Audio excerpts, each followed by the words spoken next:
Hi hello friends, എല്ലാ കൂട്ടുകാർക്കും സാന്ത്വന സീരിയലിന് വരാൻ പോകുന്ന ഒരു അടിപൊളി എപ്പിസോഡ് റിവ്യൂയിലേക്ക് തന്നെ സ്വാഗതം കേട്ടോ. ചാനൽ ആദ്യമായിട്ടാണ് കാണുന്നുണ്ടെങ്കിൽ ഒന്ന് സബ്സ്ക്രൈബ് ചെയ്ത് ലൈക്ക് ചെയ്ത് സപ്പോർട്ട് ചെയ്യണേ. അങ്ങനെ നമ്മുടെ മിത്രയ്ക്ക് സെലക്ഷൻ കിട്ടിയത് ഫിസിക്കൽ ടെസ്റ്റ് പാസ്സായി. അപ്പോൾ അതിൻ്റെ ടെസ്റ്റും കാര്യങ്ങളൊക്കെ തന്നെ പാസ്സായിട്ടുണ്ട്. അപ്പോൾ ഇനി വേറെ എന്തൊരു ടെസ്റ്റും കൂടി ഉണ്ട്. അപ്പോൾ ആ ഒരു ടെസ്റ്റ് 15-ാം തീയതിയാണ്. അപ്പോൾ അതിൻ്റെ ഒരു സന്തോഷത്തിലാണ് നമ്മുടെ ദേവമംഗലം കേട്ടോ. അപ്പോൾ ആ സുകന്യാണെങ്കിൽ നേരെ തന്നെ കൃഷ്ണമംഗലത്തിലേക്ക് വരുന്നുണ്ട്. എന്നിട്ട് അച്യുതനോടും അലോകിനോടും പറയുന്നുണ്ട്, അതെ അറിഞ്ഞോ സംഭവങ്ങളൊക്കെ, മിത്രയ്ക്ക് ഫിസിക്കൽ ടെസ്റ്റിന് പേപ്പർ കിട്ടി, അവള് പാസ്സായി. 15-ാം തീയതി വേറെ എന്തൊരു ടെസ്റ്റ് കൂടി ഉണ്ടെന്നാ പറഞ്ഞ, അതും കൂടി കഴിഞ്ഞാലേ അവളെടുത്ത SI ആയിട്ട് ചാർജ് എടുക്കും എന്നിങ്ങനെ പറയണം. എന്ന് കേൾക്കുന്ന അച്യുതൻ പറയണ്ട്, ഇതൊക്കെ നീ എന്തിനാ ഇവിടെ വന്ന് പറയണത്? മിത്രേ അവിടത്തെ ആളാ, അതായത് ദേവമംഗലത്തെ അവിടുത്തെ സംഭവങ്ങൾ അവിടെ മാത്രം നീ പറഞ്ഞാൽ മതി, ഇവിടെ വന്ന് കൊട്ടി ഘോഷിക്കേണ്ട കാര്യമൊന്നുമില്ല. അവളിപ്പോ ഏതെങ്കിലും ടെസ്റ്റ് പാസ്സായാലോ, SI ആയാലോ, കോൺസ്റ്റബിൾ ആയാലോ, അല്ല ഇവിടുത്തെ ജില്ലാ കളക്ടർ ആയാലോ, ഞങ്ങൾക്ക് എന്താ, നീ ഒന്ന് വേറെ വേറെ കാര്യം ഉണ്ടെങ്കിൽ പറയാൻ വാ, അല്ലാതെ അവളുടെ കാര്യം പറയാൻ വേണ്ടി ഇവിടെ വരേണ്ട ഒരു കാര്യമില്ല എന്ന് പറയണം. അങ്ങോട്ട് അച്യുതൻ അലോകം കൂടെ അപ്പുറത്തേക്ക് പോവാട്ടോ. ആ സമയത്ത് നമ്മുടെ അനന്തന ഒരു ആഗ്രഹത്തിന്റെ മോളെ കുറിച്ചുള്ള വിവരങ്ങൾ അറിയാനായിട്ട് സുകന്യയോട് ചോദിക്കേണ്ട. സുകന്യ, അല്ല മോളുടെ ടെസ്റ്റ് എപ്പോഴാണ് പറഞ്ഞത്? 15-ാം തീയതി എന്ന് പറയണം. അത് കേൾക്കുന്ന നമ്മുടെ അമ്മ പറയുന്നുണ്ട്, ഹോ എത്ര നാളെ അവളെ 5-6 വയസ്സുള്ളപ്പോൾ തുടങ്ങിയതാ പോലീസ് ഓഫീസർ ആവുന്ന അവളുടെ വലിയൊരു ആഗ്രഹം. സ്കൂളിൽ എപ്പോൾ പ്രജനവേഷം മനസ്സിലായാലും അവൾ പോലീസുകാരുടെ വേഷേ ഇടുള്ളൂ. എന്തായാലും എൻ്റെ മോളുടെ ആഗ്രഹം സാധിച്ചല്ലോ, എന്തായാലും ആര്യൻ അവളുടെ ആഗ്രഹം സാധിച്ചു കൊടുത്തു എന്ന് വേണം പറയാനായിട്ട് എന്ന് പറയുമ്പോൾ അനന്തം പറയണ്ട, അത് ശരിയാ നീ പറഞ്ഞത്, ആര്യൻ തന്നെയാണ് അവളുടെ ആഗ്രഹങ്ങൾ സാധിച്ചു കൊടുത്തത്. ആര്യന്റെ പഠിപ്പ് പോലും ഇല്ല വേണ്ടെന്ന് വെച്ചിട്ട് അവളുടെ പഠിപ്പിനും അവളുടെ പരിശ്രമത്തിനൊക്കെ മുൻഗണന കൊടുത്തു. അതുകൊണ്ടാണ് നമ്മുടെ മോള് ഇപ്പൊ ഈ ഒരു വിജയം കൈവരിച്ചിരിക്കുന്നത് എന്ന് അനന്തനും സമ്മതിക്കുകയാണ്. അതേസമയം അച്യുതനാണെങ്കിൽ അലോകിനോട് പറയണ്ട്, എടാ വേറൊരു സംഭവം ഉണ്ട്. എന്താ വെച്ചാ, അവൾ ഒരിക്കലും ആ 15-ാം തീയതി ടെസ്റ്റ് എഴുതാൻ പോകാൻ പാടില്ല. അതെങ്ങനെയാ വെച്ചാ, ഗവൺമെന്റ് റൂൾ അല്ലേ, ഗവൺമെന്റ് അല്ലേ തീരുമാനിക്കണം എക്സാമിന്റെ കാര്യങ്ങളൊക്കെ, നമുക്ക് എന്ത് ചെയ്യാൻ പറ്റും? എടാ അവൾ ടെസ്റ്റിന് എഴുതാതെ ഇരിക്കാൻ വേണ്ടി നമ്മൾ എന്തെങ്കിലുമൊക്കെ ചെയ്തേ പറ്റൂ. ആ വീട്ടിൽ ഒരിക്കലും ഒരു പോലീസ് ഓഫീസർ ജോലി ആർക്കും വേണ്ട, ഒരിക്കലും മിത്ര പോലീസ് ഓഫീസർ ആവരുത്. പിന്നെ അതുങ്ങളുടെ അഹങ്കാരം വേറെ എവിടെയോ ആയിരിക്കും, നിനക്കറിയാലോ അവരുടെ സ്വഭാവം. പിന്നെ നമുക്കൊന്നും ചെയ്യാൻ പറ്റില്ല. ഓൾറെഡി ആ മീനാക്ഷി തന്നെ ഏതോ ഒരു വലിയ സംഭവം എന്ന് പറഞ്ഞിട്ട് ഇവിടുത്തെ എല്ലാ കാര്യങ്ങളും നോക്കുന്ന എന്തോ സംഭവം എന്ന് പറഞ്ഞിട്ട് തലയിലെടുത്ത് വെച്ചിരിക്കുക. ഇനി അടുത്ത ആളും കൂടി അതേപോലത്തെ വല്ല അവസ്ഥയിലായി കഴിഞ്ഞാൽ പിന്നെ നമ്മുടെ കാര്യം അതോടെ തീർന്നു. നിന്നെ പഠിപ്പിക്കാൻ വിട്ട സമയത്ത് നീ എന്തെങ്കിലും പഠിച്ചിരുന്നെങ്കിൽ ഇപ്പൊ ഇതുപോലെയൊക്കെ ആവായിരുന്നില്ലേ? അച്ഛാ ഇനിയിപ്പോൾ അതെടുത്ത് എന്റെ തലയെ വെക്കാതെ അച്ഛൻ പറഞ്ഞ പോലെ തന്നെ മിത്ര 15-ാം തീയതി ടെസ്റ്റ് എഴുതാതിരിക്കാൻ വേണ്ടി എന്തെങ്കിലും ചെയ്യാൻ പറ്റുമെങ്കിൽ അത് ചെയ്യാം. പിന്നെ അല്ലെങ്കിൽ അവളുടെ 2 കാര്യം തല്ലി ഒടിച്ചാലോ, അതൊക്കെ നമുക്ക് 15-ാം തീയതി അല്ലേ, ഇന്ന് 6-ാം തീയതി അല്ലേ ആയിട്ടുള്ളൂ, സമയമുണ്ടല്ലോ, നമുക്ക് നോക്കാം എന്നൊക്കെ അച്യുതനും അലോകം കൂടി ചെറിയൊരു പ്ലാൻ തയ്യാറാക്കണം മിത്ര ടെസ്റ്റിന് പോവാതിരിക്കാനായിട്ട് കേട്ടോ. അതേസമയം നമ്മുടെ കോമഡി സ്റ്റോഴ്സിൽ വീണ്ടും ഉദയഭാനു കയറി വരികയാണ്. പൈസ അടിച്ചു മാറ്റാനായിട്ട് ഓൾറെഡി 2000 രൂപ ഇന്നലെ അടിച്ചുകൊണ്ട് പോയതാണ്. അതിന്റെ കണക്ക് തന്നെ നമ്മുടെ ദേവിക്ക് കണക്ക് കൂട്ടിയിട്ട് കിട്ടുന്നില്ല. ആ സമയത്താണ് വീണ്ടും നമ്മുടെ ഉദയഭാനു കടയിലേക്ക് വരുന്നത്. അവിടെ രാമേട്ടൻ മാത്രമേ ആ സമയത്ത് ഉണ്ടായിരുന്നുള്ളൂ. ഉദയഭാനു നൈസായിട്ട് കുറച്ചധികം പൈസ എടുക്കാട്ടോ. കാരണം കോമഡി സ്റ്റോഴ്സിൽ ഇങ്ങനെ പൈസ ഇങ്ങനെ വരുമ്പോൾ അവർക്ക് കണക്കറിയില്ലെന്നാണ് ഉദയഭാനുടെ വിചാരം. അങ്ങനെ 5000 6000 എത്രയോ രൂപ എടുത്തുകൊണ്ട് അങ്ങോട്ട് പോകുകയാണ് ചെയ്യണത്. അതിനുശേഷം ഉദയഭാനു തിരക്കാണെന്നൊക്കെ പറഞ്ഞിട്ട് ഫോൺ വിളിച്ചിട്ട് അവിടെ നിന്ന് അങ്ങോട്ട് മുങ്ങുന്നുണ്ട്.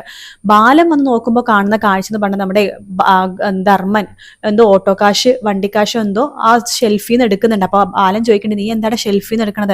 അതോ ഞാൻ വണ്ടി പൈസ എടുത്തത് അളിയാ, അല്ല നിനക്കെന്തോ ഒരു വല്ലാത്തൊരു പരിങ്ങൽ പോലെ, ഒന്നുമില്ല അളിയാ എന്നൊക്കെ പറഞ്ഞിട്ട് അവിടെ നിന്ന് ഓടുന്നുണ്ട്.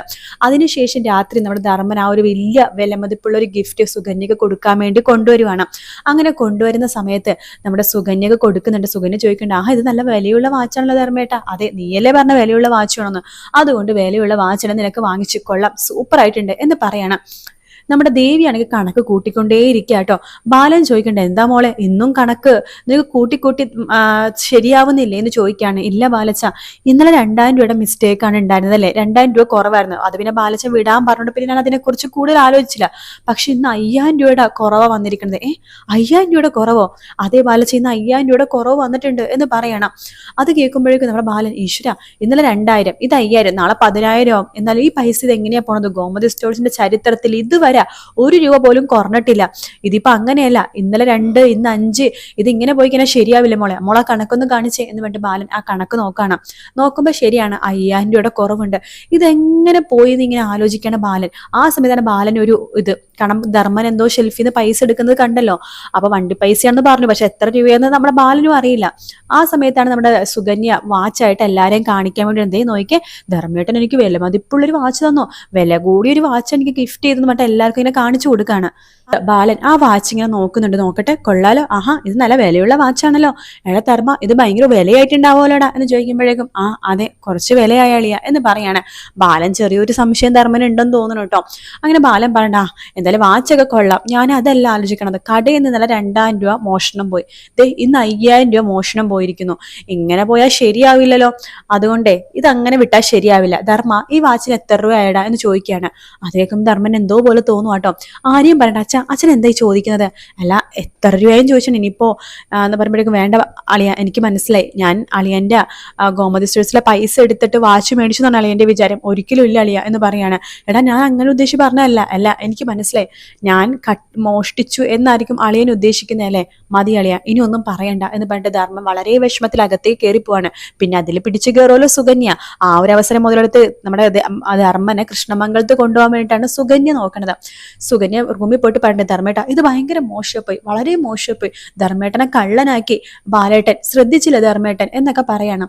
ആ സമയത്ത് നമ്മുടെ ഗോമതി പറയുന്നുണ്ട്, ബാലേട്ട ഈ ചോദിച്ചത് വളരെ മോശമായി പോയിട്ടോ, അവന്റെ കയ്യിലെ അക്കൗണ്ടിൽ കുറച്ച് കൂട്ടി വെച്ച പൈസ ഉണ്ടായിരുന്നു, ആ പൈസക്ക് അവൻ സുകന്യക്ക് എന്തെങ്കിലും മേടിച്ചു കൊടുത്തു വെച്ചിട്ട് നിങ്ങളുടെ ഗോമതി സ്റ്റോഴ്സിലെ പൈസ പോയി കഴിഞ്ഞാൽ അത് അവൻ എടുത്തു എന്നാണ് അതിന്റെ അർത്ഥം എന്ന് ചോദിക്കുമ്പോൾ, അയ്യോ ഗോമതി, ഞാൻ അവൻ എടുത്തു എന്ന് ഒരിക്കലും പറഞ്ഞില്ലല്ലോ, അഥവാ അവൻ എടുത്താലും എനിക്കൊരു കുഴപ്പമില്ല, പക്ഷെ ഞാൻ ആ അർത്ഥത്തിലല്ല ചോദിച്ചത്, പക്ഷെ എന്നാൽ ഈ ഒരു അവസരത്തിൽ അങ്ങനെ ചോദിക്കണ്ടായിരുന്നു എന്ന് പറയണം.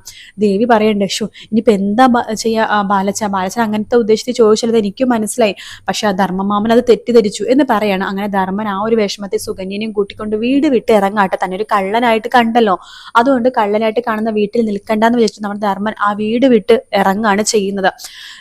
നമ്മുടെ ദേവിക്കാണെങ്കിൽ എത്ര ആലോചിച്ചിട്ട് മനസ്സിലാണല്ലോ, ഈശ്വരൻ ഞാൻ വെറുതെ ഗോമതി സ്റ്റോഴ്സിൽ പോയി എന്നൊക്കെ ആലോചിക്കുകയാണ് ദേവി.